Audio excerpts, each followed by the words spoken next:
Someone that is experienced in the world of real estate, what's the effect of an increase in interest rates for the real estate market? Well, I'm very unhappy to hear about it because I'm in the process of buying an apartment myself. I'm going to sign the contract on Friday, and I need about a 1-week window before those rates go up. So it's bad news. I don't care how you look at it. All right, but it's not going to happen that soon. Probably Let's say it takes. Let's say it takes a year. Yeah. You know what's interesting about rising interest rates? They've been low so long that people think it's their right to have cheap money. The minute those rates actually go up, we're going to have another little boomlet in the real estate market because people love a deadline. Anybody still on the fence jumps off and gets in before the money goes up. I want to know your thoughts about various real estate markets. Let's begin with New York. Yeah, okay, New York. Let's start there. Well, New York is always its own market, always. It walks to a different beat. It's similar to London, Paris, and all the rest of the big cities out there. But in New York, I truly believe that values are just getting started. Everyone's complaining about how high prices are. There's not enough inventory. There's certainly a glut of condominiums at super high $8,000 foot type prices.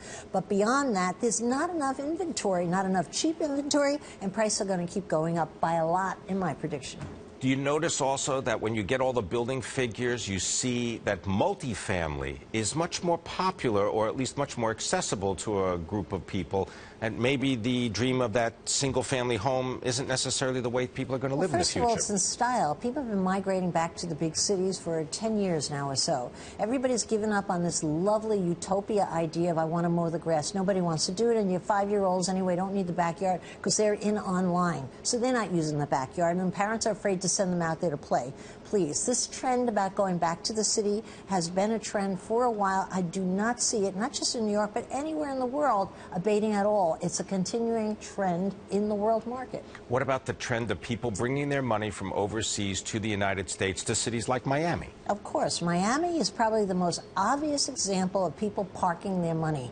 It's also the most obvious example of the effect that an international economy has on a local economy. Miami is probably 60% occupied by foreigners, 40% locals probably. Even the investors were thrown out of Miami. It's now such an international city, I don't even think they're going to keep it as part of the USA. Is there a city in the United States that you believe is up and coming when it comes to real estate? Well, the best up and coming city, you won't believe me, is Detroit. You can still manage to find yourself a place in Detroit for cheaper than you'll find a car. The most invested city in America right now is Detroit because the rents so far outstrip the sale prices yet still, and you can't say that about any other large city in America. Now everything's about even keel.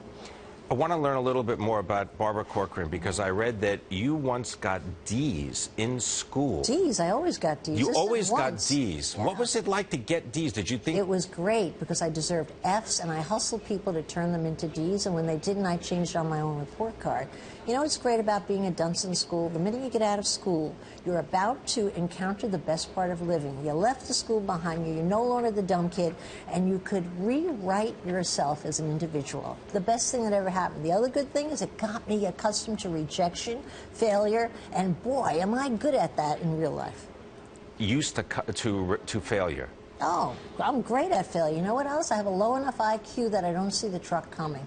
I say, come on, I got run over, hit me again, I'm coming back up because I'm not smart enough to stay low. And let me tell you, that has a heck of a lot to do with succeeding in business.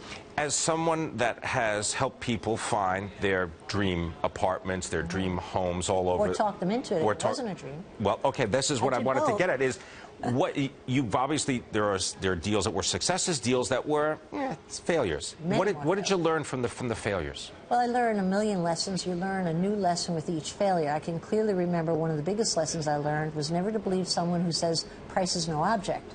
I trotted a wealthy guy in a limo around New York City for 4 days. He was supposed to sign the lease on the penthouse. Price is no object. You know what I found on my doorstep when he was supposed to pick me up on the 5th day? A bag of apples. It was October or something. He left me a bag of apples with the note, sorry. He was a phony.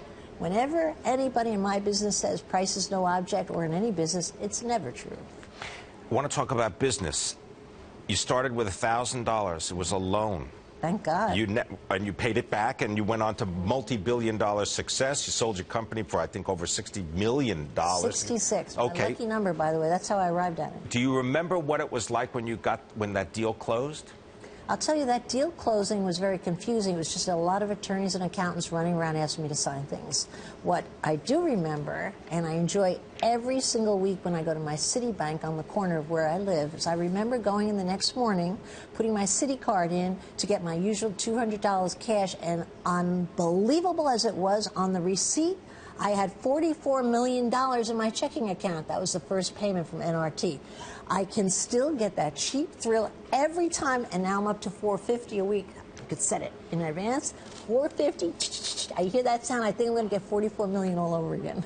It's almost like winning the lottery, but better because you made it yourself. It was unbelievable. And sadly for me, I looked around. I remember thinking, who could I tell? There was nobody in that little place with me. I couldn't share it with anybody. But boy, was that a thrill. The difference between money that comes from an angel investor, money that comes from a venture capitalist, or even money that comes in the form of a loan.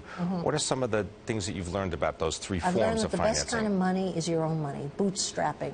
There's something about using your own money, however you got it, beg, steal, or borrow, versus, well, I shouldn't say borrow, your own cash that you've saved up, you've worked another job, you've ran up your credit lines. Every entrepreneur I work with that's hugely successful use their own cash. I think there's enormous emphasis on raising money. I think it's dangerous money, gets you spending on what you shouldn't be spending it on, and every dollar ain't worth the same. When it's your dollar, you stretch that dollar about 9 times against one. When Barbara Corcoran spends her money on things like architects and designers, what do you want? I want a beautiful environment that makes me feel like I have the end of my little movie, a pretty little place with the terrace, with my flowers just so, happy family, happy kids. I'm really painting a little movie. That's really all I want, but it costs too much in New York. Costs too much? I'm paying too much again, yet again.